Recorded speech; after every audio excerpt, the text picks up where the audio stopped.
చెరువులోకి వెళ్ళి ఒక పాత తోడడానికి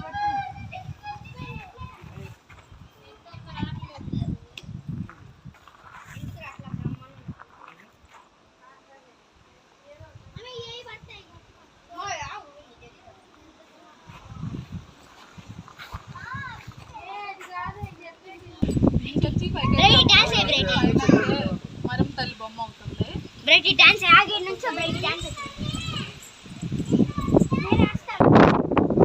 ఆయన అయితే అక్కడ ఉన్నాడండి. అందరం కలిసి చర్చి పైకి వెళ్తున్నాం.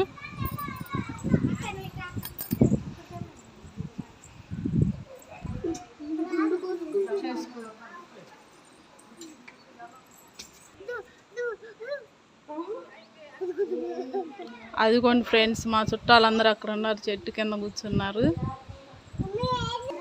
చర్చి పక్కనే ఒక చెరువు ఉందండి. అసలు ఆ చెరువు పక్కన అయితే అసలు గాలి అయితే చల్లటి గాలి, చాలా ప్రశాంతంగా ఉందండి. అదిగోండి మా తోడుకోళ్ళ కొడుకు వంశీ. వంశీ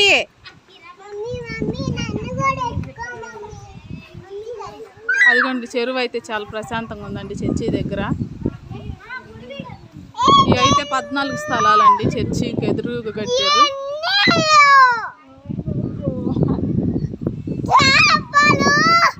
చేపలు ఉన్నాయి చెరువులో.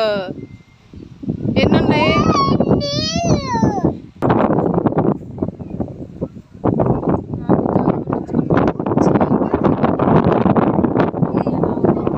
మా చెవులు ఎలా ఉన్నాయో చెప్పండి, కామెంట్ చేయండి.